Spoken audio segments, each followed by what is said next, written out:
মেঘের মধ্যে আছি আমরা, কোনো কথা নাই।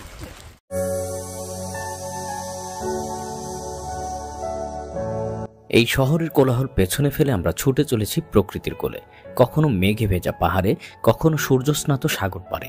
এ গল্প পাহাড় আর সমুদ্রের, এ গল্প বন্ধুত্ব আর ভ্রমণের। এটা আমাদের ট্রিপ বান্দরবন থেকে কক্সবাজার। বাংলাদেশ একটি দেশ যার প্রকৃতি যেন বারবার আমাদের তার কাছে ফিরে যেতে বলে। একদিকে পাহাড় আর মেঘের খেলা, অন্যদিকে অনন্ত জলরাশি আর বালির সোনালি হাসি।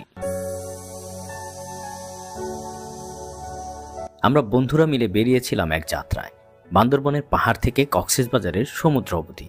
এ শুধু ভ্রমণ নয়, এ এক অনুভব, প্রকৃতি, সংস্কৃতি আর বন্ধুত্বের এক অপূর্ব সংমিশ্রণ।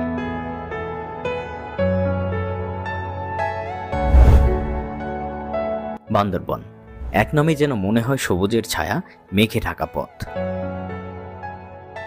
পাহাড়ি পথে আমাদের যাত্রা শুরু হয় রোমা থেকে।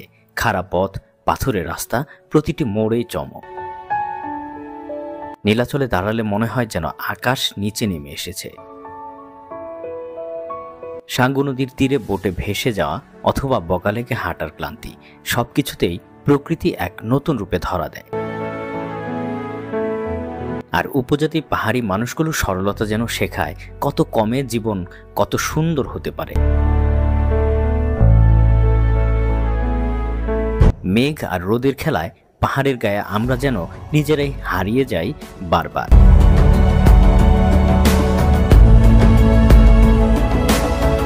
বর্ষাকাল থাকায় এবার পুরো ট্রেকিংটা করা সম্ভব হয়নি, তবে বান্দরবনের যেটুকু দেখতে পেরেছি তা মুগ্ধ করার মতোই। প্রকৃতির অপরূপ রূপ, সবুজ পাহাড় আর মেঘে ঢেকে থাকা আকাশ, সব মিলিয়ে এক অন্যরকম অভিজ্ঞতা।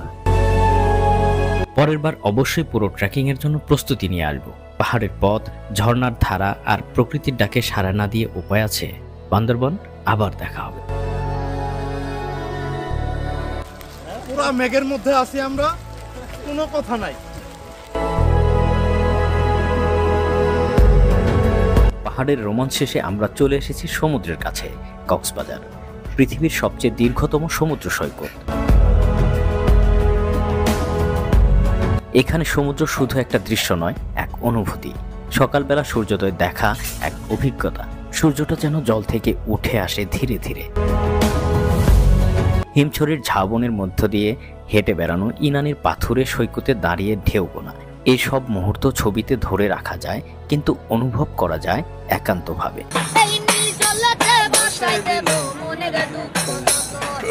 আর সন্ধ্যায় বন্ধুদের সঙ্গে বালিতে বসে গিটার বাজিয়ে গান গাওয়া, যেন স্মৃতির সোনালী ফ্রেমে বেঁধে রাখার মতো কিছু স্মৃতি। একটি ভ্রমণ শুধু জায়গা দেখা নয়, মানুষ দেখা, অনুভব করা। বন্ধুরা যখন একসাথে বের হই, তখন পথটা শুধু গন্তব্যে পৌঁছানোর থাকে না, তখন পথটাই হয়ে যায় একটা গল্প। পাহাড় আর সমুদ্র আমাদের নতুন চোখে দেখতে শেখায় বন্ধুত্বকে। আমরা বুঝি প্রকৃতির মতো বন্ধুত্ব বিশাল, গভীর আর সত্য।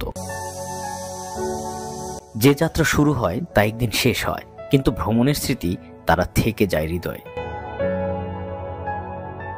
পাহাড়ের মেঘ আর সমুদ্রের ঢেউ একসাথে আমাদের ভেতরের মানুষটাকেও জাগিয়ে তোলে।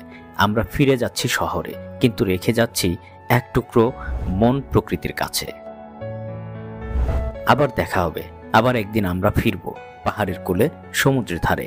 এটাই জীবন, এটাই ভ্রমণ, এটাই বন্ধুত্ব।